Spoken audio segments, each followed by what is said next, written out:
Congress party దిమాకుండి పనిచేస్తుందా, దిమాక్ లేకుండా పనిచేస్తుందా అర్థం కాదు. కానీ వాళ్ళ కార్యక్రమాలు, వాళ్ళు తీసుకొచ్చిన ప్రతిపాదనలు చూస్తుంటే మాత్రం చాలా స్పష్టంగా అర్థమైతే వాళ్ళకి నిజంగానే దిమాక్ లేదు, ఉన్న దిమాక్ కూడా మొఖాలలో ఉందని.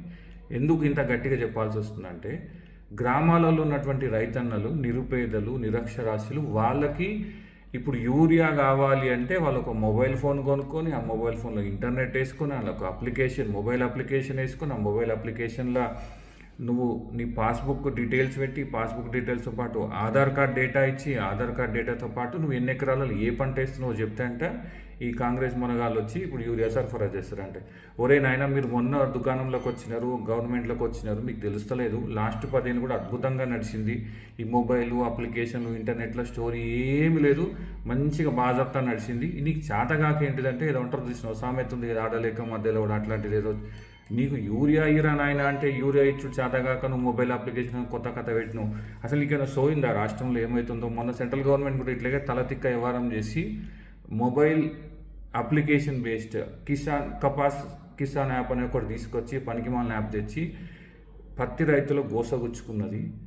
అసలు మొబైల్ వాడలేక, అందులో ఓటీపీలు రాక, వచ్చిన 60 లైన్లలో నిలబడలేక, రకరకాల ఇబ్బందులు పడి ధర్నాలు చేసి జాతీయ రహదారులు దిగ్బంధనం చేస్తే బీఆర్ఎస్ వెళ్ళి మద్దతు చెప్తే అప్పుడు సిగ్గు తెచ్చుకొని, బుద్ధి తెచ్చుకొని దాంతో సంబంధం లేకుండా పత్తి కొంటా అని చెప్పినారు.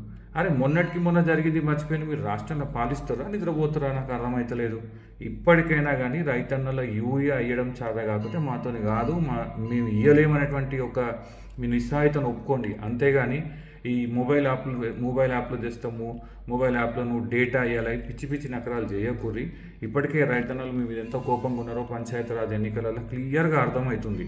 ఇప్పుడు మళ్ళీ మీరు ఆ మొబైల్ అప్లికేషన్ పెట్టి ఖచ్చితంగా రైతన్న మెడల ఇది ఒక కొత్త గుదిబండ అన్నాం. ఎందుకంటున్నా అంటే అసలు రైతుల దగ్గర ఏం ఫోన్లు ఉంటాయి తెలుసా? స్మార్ట్ ఫోన్లు ఉండేరా నాయన, కట్క ఫోన్లు అంటారు, కట్క ఫోన్లు ఉంటాయి వాళ్ళ దగ్గర.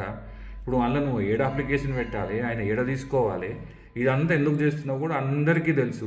సింపుల్ ముచ్చట ఏంటంటే నీకు యూరియా ఇచ్చుడు చేత కాదు, అందుకే నువ్వేం చేస్తున్నావు? వారికి 2 బస్తాలు ఇస్తాడంట ఎకరంకి, మక్కకి 3 బస్తాలు ఇస్తాడంట, మిర్చికి 5 బస్తాలు ఇస్తాడంట. అసలు ఎడబెట్టుకుంటావురా నాయన, నీ గార్డెనింగ్లో వేస్తారనుకుంటున్నావు ఏమన్నా? అసలు రైతుల యూరియా యూసేజ్ ఎంత ఉందో మీకు గ్రౌండ్లో తెలుసా? ఏదో నలుగురు ముచ్చట్లు చెప్పిన, ఆఫీసర్లు చెప్పిన ముచ్చట్లు చెప్తున్నావు.